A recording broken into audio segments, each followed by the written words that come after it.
Assalamualaikum warahmatullahi wabarakatuh. Alhamdulillah rabbil alamin. Wa bihi nasta'in ala umuri dunya waddin. Wassalatu wassalamu ala Rasulillah sallallahu alaihi wasallam. Amma ba'du.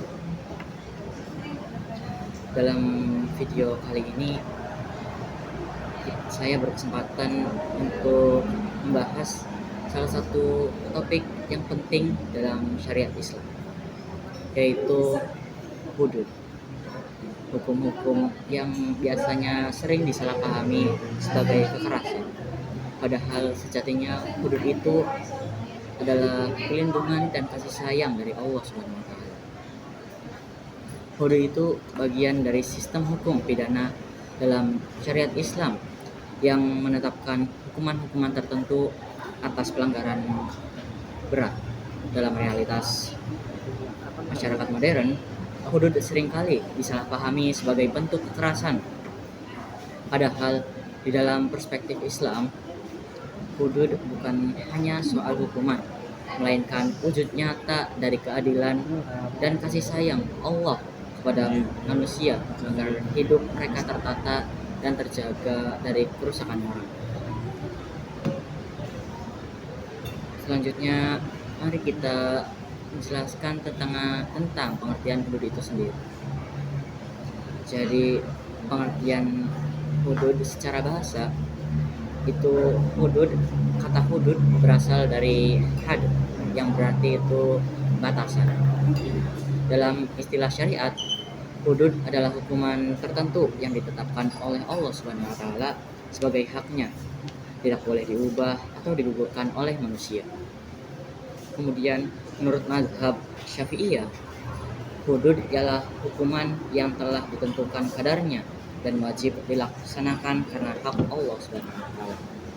Nah, dari pengertian kedua tersebut, itu dapat disimpulkan bahwa hukuman hudud ialah hukuman yang ditentukan oleh Allah SWT dan wajib dilaksanakan agar tidak terjerumus dalam perbuatan maksiat. Kemudian lafaz hudud itu sendiri disebutkan 9 kali di dalam Al-Quran.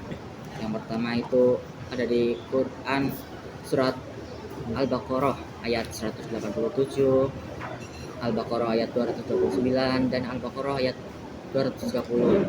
Kemudian ada di Quran surat An-Nisa ayat 13 dan 14, dan ada di surat At-Taubah ayat 97 dan 112. Kemudian ada di Quran surat Al-Mujadalah ayat 4 dan At-Talaq ayat 1. Dan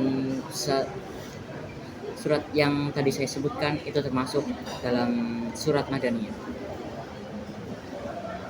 Kemudian di sini saya berkesempatan untuk menjelaskan tentang hudud pada Quran surat An-Nisa ayat 13 dan 14. Yang membuatnya spesial, saya sekaligus akan membacakan syarah pada kitab Tafsir Al-Jalalain. Bunyi dari kitab Tafsir Al-Jalalain tersebut yang terdapat pada ayat 13 itu berbunyi, tilka ahkamu madhkuratun minal amril yatama wa ma ba'dahu hududullahi syara'i'uhul lati haddaha li ibadihi liya'malu biha wa la yata'addawha wa may yuti'illaha wa rasulahu fima hakama bihi yudkhilhu bil ya'i wan nuni tifatan jannatin tajri min tahtihal anhar khalidina fiha wa dzalikal fawzul adzim.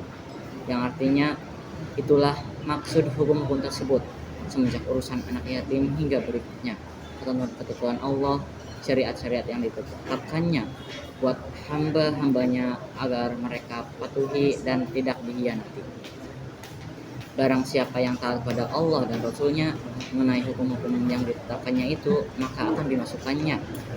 Ada yang membaca nudkhilhu, yang artinya itu kami memasukkan dia, dengan dimaksud merubah pembicaraan kepada orang pertama ke dalam surga yang mengalir di bawah sungai-sungai kekal mereka di dalam, dan itulah kemenangan yang besar. Kemudian ada di Tafsir Al-Jalalain ayat 14-nya itu yang akan dibacakan lagi, itu berbunyi, wa may yu'sillaha wa rasulahu wa yata'adda hududahu yudakhilhu bil wajhaini yudakhilhu wa nudakhilhu naron khalidan fiha walahu fiha adzabun muhin dul ihanati wa ru'aya fil domairi fil ayataini lafdun man wa fi khalidina maknaha, yang artinya itu, dan siapa yang mendurhakai Allah dan Rasulnya serta melanggar aturan-aturannya maka akan dimasukkannya. Ada dua versi dengan memakai ya dan ada pula dengan memakai nun ke dalam api neraka kekal ia di dalamnya dan baginya di dalamnya siksa yang menghinakan, di sampingnya menciutkan hati. Pada kedua ayat terdapat lafaz man, sedangkan pada khalidina makna atau arti. Dari ayat ini kita dapat mengambil pelajaran penting bahwasannya siapa saja yang taat kepada hukum-hukum Allah itu termasuk dalam hal hudud, maka balasannya adalah surga.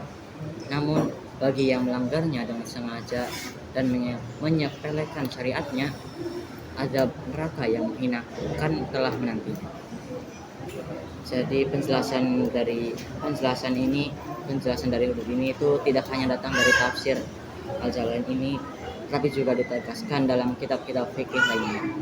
Salah satunya itu di dalam kitab Fathul Qorib karya Syekh Muhammad bin Qasim Al-Ghazi yang menyebutkan bahwa hudud itu ialah hukuman yang ditetapkan oleh syariat sebagai hak Allah yang tidak bisa dilakukan oleh manusia. Kemudian di dalam fikih Islam itu dikenal beberapa jenis hudud, atau didefinisikan oleh fuqaha atau para ahli fikih itu ada beberapa jenis hudud.